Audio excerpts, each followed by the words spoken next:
आज की इस पावन कथा में आप सभी भक्तों का स्वागत है। ये कथा है मोक्षदा एकादशी की, जिस दिन भगवान विष्णु और माता लक्ष्मी की कृपा ऐसे बरसती है कि इंसान के जीवन के सारे बंद दरवाजे खुलने लगते हैं। भक्तों, ये वही दुर्लभ एकादशी है जो पूरे 99 साल बाद सोमवार के दिन पड़ रही है और इसी कारण इसका महत्व अनंत गुना बढ़ जाता है। तो भक्तों, आज की इस कथा में हम आपको बताएंगे कि इस मोक्षदा एकादशी पर कौन सी एक छोटी सी चीज खा लेने से किस तरह घर में धन समृद्धि का प्रवाह रुकता ही नहीं, और साथ ही कौन सी चीजें भूलकर भी नहीं खानी चाहिए, वरना बरसों की बनाई हुई लक्ष्मी एक ही दिन में रूठ जाती है। भक्तों, आज आप ये भी जानेंगे कि इस दिन कौन सा पवित्र उपाय तुलसी माता के पास करने से आपके घर में सुख, शांति और समृद्धि कदम चूमने लगती है और भगवान विष्णु के आशीर्वाद से जीवन की हर मुश्किल आसान होने लगती है। तो भक्तों, इस पावन कथा को बड़े ध्यान से सुनें, बीच में न छोड़ें, क्योंकि हर शब्द में वरदान छुपा है। और हां भक्तों, यह कथा है आपके अपने चैनल दिव्य ज्ञान दर्पण की। अगर आप पहली बार आए हैं तो सत्संग को पूर्ण श्रद्धा से सुनें और भक्त परिवार से जुड़ने के लिए लाइक, सब्सक्राइब और कमेंट जरूर करें। चलो भक्तों, सबसे पहले आपको यह बात बहुत ध्यान से सुननी है। इस साल की मोक्षदा एकादशी कोई साधारण तिथि नहीं है। यह एक ऐसा दुर्लभ योग है जो पूरे 99 वर्षों बाद हमें मिला है। भक्तों, अब सुनिए इसके समय की सटीक जानकारी। इस साल मोक्षदा एकादशी की तिथि 30 नवंबर रात 9:29 से शुरू हो रही है और 1 दिसंबर शाम 7:01 पर समाप्त होगी। लेकिन भक्तों, हमारे सनातन धर्म में हर व्रत उदया तिथि से मान्य होता है, इसलिए व्रत और पूजा 1 दिसंबर सोमवार के दिन ही रखी जाएगी। सोचिए भक्तों, एकादशी भी, सोमवार भी और मोक्षदा का शुभ योग भी, ये तीनों एक साथ मिलकर ऐसा दुर्लभ संयोग बना रहे हैं जो 99 साल बाद आया है। अब सुनिए इस पावन दिन के लाभ। भक्तों, जो भी व्यक्ति इस दिन श्रद्धा से व्रत करता है वह अपने जन्म जन्मांतर के पापों से मुक्त हो जाता है। भगवान विष्णु की कृपा से घर में सुख, शांति, धन समृद्धि और सौभाग्य ऐसे बढ़ते हैं कि कभी अभाव का सामना नहीं करना पड़ता। इस दिन किया गया दान पुण्य 100 गुना फल देता है। जो भी मनोकामना आप भगवान से मांगते हैं वह जल्द ही पूरी होती है। और भक्तों, इस दिन किया गया व्रत केवल आपको ही नहीं बल्कि आपके पितरों को भी मोक्ष दिलाता है, इसलिए इसे पितृउद्धारक एकादशी भी कहा गया है। भक्तों, ये वही दिव्य दिन है जब द्वापर युग में कुरुक्षेत्र की भूमि पर भगवान कृष्ण ने अर्जुन को भगवद गीता का ज्ञान दिया था। यानी यह दिन गीता जयंती भी है, इसलिए इसका महत्व अनंत गुना बढ़ जाता है। भक्तों, अब कथा आरंभ करते हैं। बोलो राधे राधे। भक्तों, आज की इस पावन कथा में आप सभी का स्वागत है। यह कथा साधारण दिनों जैसी नहीं बल्कि उस दिव्य तिथि की है जिसका इंतजार पीढ़ियों ने किया। वह पावन दिन जिसे हम मोक्षदा एकादशी के नाम से जानते हैं। भक्तों, यह वही एकादशी है जो पूरे 99 वर्षों बाद सोमवार के दिन पड़ रही है और हमारे धार्मिक शास्त्रों में सोमवार का दिन स्वयं भगवान महादेव का प्रिय माना गया है। इसलिए इस बार मोक्षदा एकादशी का महत्व 1 नहीं, 10 गुना नहीं बल्कि 100 गुना बढ़ गया है। भक्तों, आज की कथा केवल जानकारी देने के लिए नहीं है। यह कथा है अनुभव की, यह कहानी है विश्वास की और यह जीवन के उन रहस्यों को बताने वाली है जिनसे इंसान की किस्मत तक बदल जाती है। इसलिए इस कथा को बड़े मन से सुनना, बीच में बिल्कुल मत छोड़ना, क्योंकि इस कथा का हर वाक्य, हर शब्द, हर वर्णन भगवान की कृपा का आशीर्वाद है। आज की हमारी कथा का केंद्र है एक युवक, अविनाश। भक्तों, अविनाश कोई राजा नहीं था, कोई धनवान नहीं था, कोई बड़ा व्यापारी नहीं था। वह एक साधारण इंसान था, लेकिन उसका मन श्रद्धा से भरा था। उसके जीवन में बहुत परेशानियां थीं, कर्ज, घर की तंगी, व्यापार में घाटा और माता पिता की बीमारी। वह सुबह से रात तक मेहनत करता, लेकिन न जाने क्यों उसकी किस्मत जैसे किसी अदृश्य ताले में बंद पड़ी थी। एक दिन अविनाश के जीवन में एक ऐसी घटना घटी जिसने उसकी किस्मत बदल दी। उसी घटना से हमारी कथा आज शुरू हो रही है। भक्तों, एक शाम जब सूर्य ढल रहा था, आकाश नारंगी रंग में रंग गया था और वातावरण में एक अजीब सन्नाटा था। उसी समय गांव में एक वृद्ध सन्यासी आए जिनका नाम था कृपालू बाबा। उनका मुख तेजस्वी था, आंखों में दिव्यता थी चाल में शांति और स्वर में करुणा। जो भी उन्हें देखता, देखते ही मन शांत हो जाता। अविनाश उस समय अपने घर के बाहर बैठा चिंताओं में डूबा था। कृपालु बाबा उसके सामने रुके। अविनाश ने उन्हें प्रणाम किया और बोला, बाबा, मेरा मन बहुत व्याकुल है। मेहनत करता हूं लेकिन फल नहीं मिलता। घर में सुख नहीं, धन नहीं, स्वास्थ्य नहीं। आखिर मैं किस पाप का फल काट रहा हूं? बाबा ने प्रेम से उसके सर पर हाथ फेरा और बोले, बेटा, तूने कोई पाप नहीं किया। सिर्फ एक दिन तू भूल गया और वही दिन तेरी किस्मत बदल देगा। वह दिन है मोक्षदा एकादशी। इस बार यह तिथि सोमवार के दिन पड़ी है और ऐसा संयोग पूरे 99 वर्षों बाद आया है। अविनाश ने आश्चर्य से पूछा, बाबा, यह मोक्षदा एकादशी इतनी विशेष क्यों है? बाबा शांत स्वर में बोले, बेटा, मोक्षदा एकादशी केवल व्रत करने की तिथि नहीं, यह वह दिन है जब भगवान विष्णु अपने भक्तों के पाप मिटाते हैं, दुख दूर करते हैं, बंद रास्ते खोलते हैं और पितरों को मोक्ष देते हैं। इसलिए इसे पितृ उद्धारक एकादशी कहा जाता है।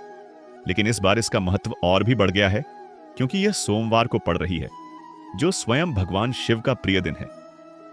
अविनाश मन लगाकर सुन रहा था। बाबा आगे बोले, और बेटा, एक बात और जान ले, इस एकादशी की रात 30 नवंबर की रात 9:29 से शुरू होगी और अगले दिन यानी 1 दिसंबर की शाम 7:01 तक रहेगी। लेकिन व्रत उदया तिथि से होता है, इसलिए व्रत और पूजा 1 दिसंबर सोमवार को ही की जाएगी। अविनाश ने पहली बार महसूस किया कि वह जिस दिन को साधारण समझ रहा था, वह वास्तव में भगवान द्वारा भेजा गया वरदान है। कृपालु बाबा ने कहा, बेटा, 1 दिसंबर सोमवार को ही व्रत और पूजा की जाएगी। जब कोई तिथि सोमवार के दिन मिलती है तो शिव कृपा बढ़ जाती है, और जब एकादशी सोमवार को पड़े तो विष्णु और शिव दोनों की कृपा एक साथ मिलती है।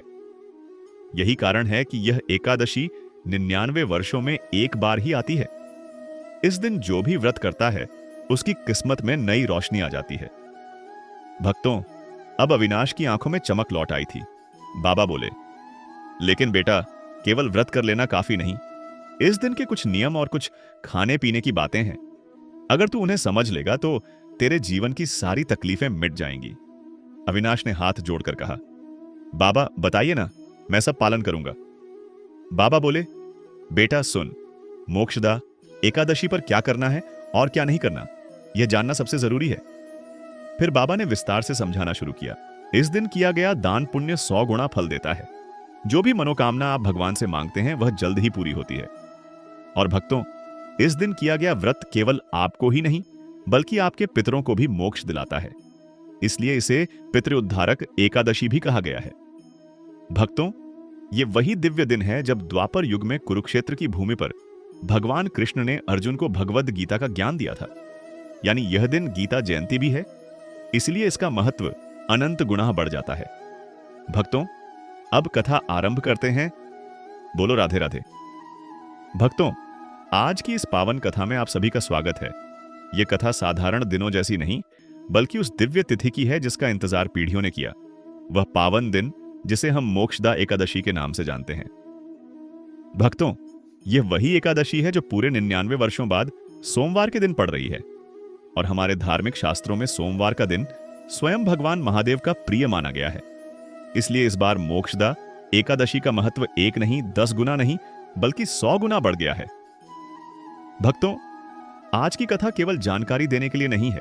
यह कथा है अनुभव की, यह कहानी है विश्वास की, और यह जीवन के उन रहस्यों को बताने वाली है जिनसे इंसान की किस्मत तक बदल जाती है। इसलिए इस कथा को बड़े मन से सुनना, बीच में बिल्कुल मत छोड़ना, क्योंकि इस कथा का हर वाक्य, हर शब्द, हर वर्णन भगवान की कृपा का आशीर्वाद है। आज की हमारी कथा का केंद्र है एक युवक, अविनाश। भक्तों, अविनाश कोई राजा नहीं था, कोई धनवान नहीं था, कोई बड़ा व्यापारी नहीं था। वह एक साधारण इंसान था, लेकिन उसका मन श्रद्धा से भरा था। उसके जीवन में बहुत परेशानियां थीं। कर्ज, घर की तंगी, व्यापार में घाटा और माता पिता की बीमारी। वह सुबह से रात तक मेहनत करता, लेकिन न जाने क्यों उसकी किस्मत जैसे किसी अदृश्य ताले में बंद पड़ी थी। एक दिन अविनाश के जीवन में एक ऐसी घटना घटी जिसने उसकी किस्मत बदल दी। उसी घटना से हमारी कथा आज शुरू हो रही है। भक्तों, एक शाम जब सूर्य ढल रहा था, आकाश नारंगी रंग में रंग गया था और वातावरण में एक अजीब सन्नाटा था, उसी समय गांव में एक वृद्ध सन्यासी आए जिनका नाम था कृपालू बाबा। उनका मुख तेजस्वी था, आंखों में दिव्यता थी, चाल में शांति और स्वर में करुणा। जो भी उन्हें देखता, देखते ही मन शांत हो जाता। अविनाश उस समय अपने घर के बाहर बैठा चिंताओं में डूबा था। कृपालू बाबा उसके सामने रुके। अविनाश ने उन्हें प्रणाम किया और बोला, बाबा, मेरा मन बहुत व्याकुल है। मेहनत करता हूं लेकिन फल नहीं मिलता। घर में सुख नहीं, धन नहीं, स्वास्थ्य नहीं। आखिर मैं किस पाप का फल काट रहा हूं? भक्तों, अब कथा आगे बढ़ती है। भक्तों, अविनाश ने बाबा की हर बात को मन में उतार लिया था, लेकिन असली परीक्षा तो अब शुरू होने वाली थी। मोक्षदा एकादशी का दिन अब भी आया नहीं था और उससे पहले अविनाश के जीवन में एक ऐसी घटना घटने वाली थी जिसने उसकी श्रद्धा को और भी गहरा कर दिया। कथा यहीं से आरंभ होती है। उस रात जब कृपालू बाबा अविनाश को यह ज्ञान देकर चले गए, अविनाश देर रात तक जागता रहा। उसके मन में एक आशा का दीप जला था। वह सोच रहा था कि शायद यही वह दिन होगा जो उसके जीवन की काली रात को समाप्त कर देगा। वह अपने माता पिता के चेहरे याद कर रहा था। घर की टूटी हालातें, खाली बर्तन, फटी जेबें, बीमार पिता, चिंता में डूबी मां। उसके मन में एक ही बात थी, अगर इस एकादशी पर सब ठीक हो जाए तो मैं अपनी मेहनत से घर को फिर से खड़ा कर दूंगा। भक्तों, आशा में शक्ति होती है और उस रात अविनाश के भीतर वही शक्ति जन्म ले चुकी थी। अगली सुबह जब वह उठा तो उसने सबसे पहला काम किया, पूरे घर को साफ करना। उसकी मां ने हैरानी से पूछा, अरे अविनाश, आज सुबह सुबह यह कैसी सफाई कर रहा है? अविनाश बोला, मां, बाबा ने कहा है कि एकादशी के पहले घर शुद्ध होना चाहिए। देवी देवताओं का आगमन शुद्धता में होता है। मां के चेहरे पर संतोष आ गया। उन्होंने कहा, अच्छा है बेटा, घर की साफ सफाई मन की साफ सफाई भी होती है। भक्तों, यह सच है कि जब मनुष्य अपने घर को शुद्ध करता है तो उसका मन भी अपने आप शांत हो जाता है। शुद्ध वातावरण में पवित्रता टिकती है और पवित्रता में भगवान। उस दिन अविनाश ने अपने घर के पूजा स्थान की धूल हटाई, पुराने फूल निकालकर ताजे फूल रखे, तुलसी माता के पास जाकर प्रणाम किया, मिट्टी को स्पर्श कर कहा, मैया, इस बार मैं आपकी कृपा पाने आया हूं। मेरी मेहनत बेकार न जाने देना। भक्तों, ऐसी बात जब श्रद्धा से कही जाती है तो भगवान और तुलसी माता दोनों सुनते हैं। उस शाम अविनाश ने बाजार जाकर कुछ चीजें खरीदी। थोड़ा सा गंगा जल, एक नया दीपक, थोड़ी लौंग, इलायची, गुड़ और एक साफ लाल कपड़ा। उसने चांदी का एक छोटा सिक्का भी लिया जो कि कृपालू बाबा ने बताया था कि तुलसी माता के पास गाड़ना है।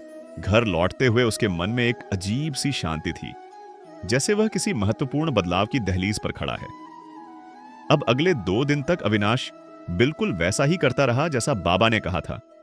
ब्रह्म मुहूर्त में उठना, स्नान करना, भगवान विष्णु का स्मरण करना और अपने मन को शांत रखना।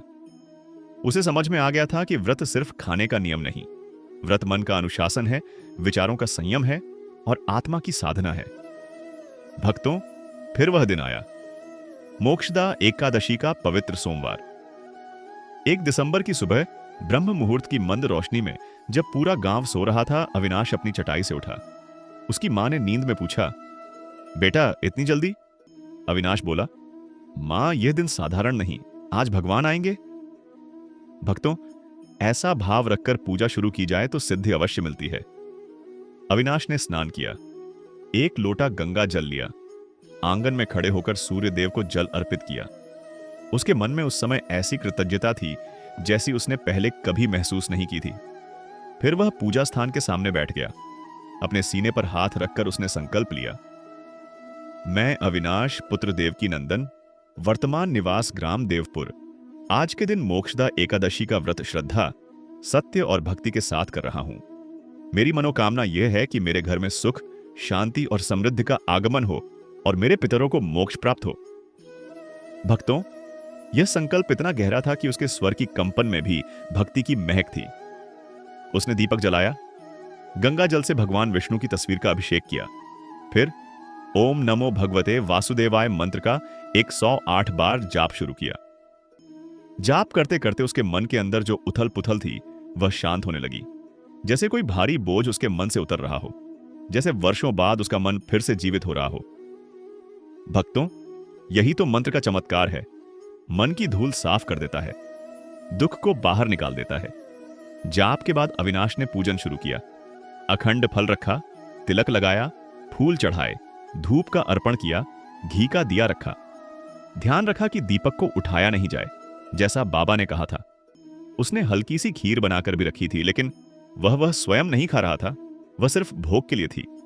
फिर उसने भगवान को नैवेद्य चढ़ाया। अंत में पान का बीड़ा बनाया, 2 लौंग, 2 इलायची, 1 सुपारी। यह बीड़ा उसने भगवान को अर्पित किया और 11 बार मंत्र का उच्चारण किया। अब भक्तों, आता है वह क्षण, तुलसी माता का उपाय। अविनाश ने वह साफ लाल कपड़ा लिया, उसमें चांदी का सिक्का रखा, दोनों हाथ जोड़कर कहा, तुलसी मैया, मुझे आश्रय दो, मेरी किस्मत के द्वार खोल दो, मेरे घर से कष्ट दूर कर दो। उसने वह सिक्का कपड़े में लपेटा और धीरे से तुलसी की मिट्टी में गाड़ दिया। मिट्टी पर हाथ रखकर प्रणाम किया और उसी क्षण उसके मन में अचानक एक तीव्र शांति फैल गई, जैसे बरसों से उलझा कुछ खोल गया हो। भक्तों, जब मनुष्य पूरी श्रद्धा से तुलसी माता की पूजा करता है तो उसके हृदय में जो भाव उठता है वह किसी चमत्कार से कम नहीं होता। अब अविनाश व्रत पर था, इसलिए उसने कोई अन्न ग्रहण नहीं किया। फलों का रस बनाया और ध्यान रखा कि उसमें न नमक हो न बर्फ, सिर्फ शुद्ध फल, शुद्ध जल।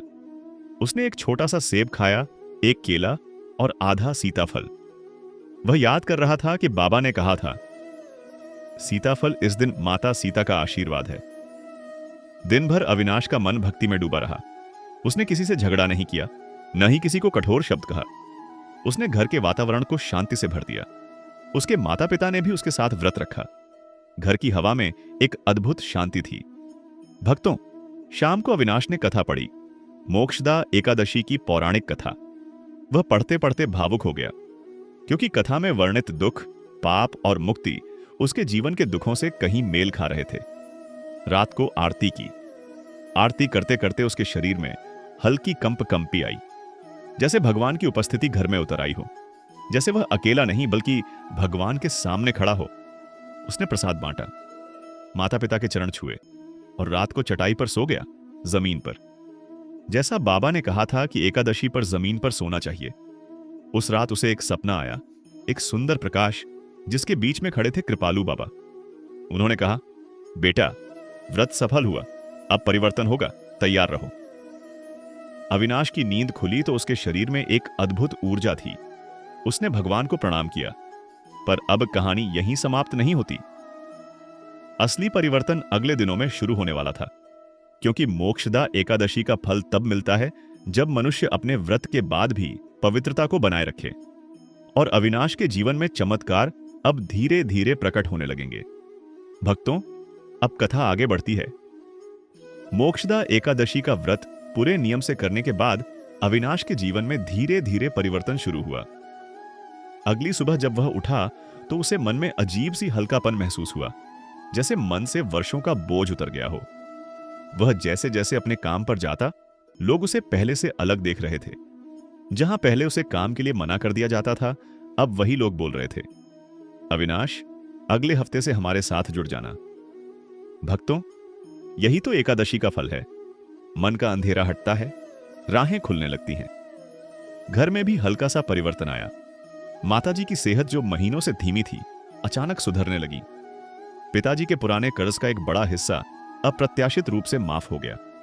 जिस दुकान में महीनों से ग्राहक नहीं आते थे, वहां अचानक भीड़ बढ़ने लगी। अविनाश समझ चुका था, यह सब उसके कर्मों या भाग्य का नहीं, मोक्षदा एकादशी और तुलसी माता की कृपा का फल है।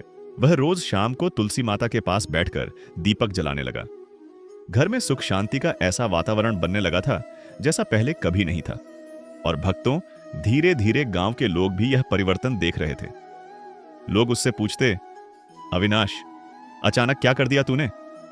वह मुस्कुराकर कहता, कुछ नहीं, बस एकादशी के दिन सही नियमों से पूजा और व्रत किया, बस। भक्तों, भगवान की कृपा ऐसे ही आती है, शांत, सरल, मगर जीवन बदल देने वाली। भक्तों, कुछ हफ्तों में अविनाश का जीवन पूरी तरह बदल चुका था। जहां पहले घर में तंगी थी, वहां अब बरकत थी। जहां पहले चिंता थी, वहां अब मुस्कान थी। जहां पहले टूटन थी, वहां अब विश्वास और शांति थी। अविनाश हर महीने एकादशी का व्रत करने लगा, क्योंकि उसे अब समझ आ चुका था कि व्रत भूखे रहने का नाम नहीं, मन को संयम में लाने का नाम है। कृपालु बाबा एक दिन फिर गांव आए। अविनाश उनके चरणों में गिर पड़ा।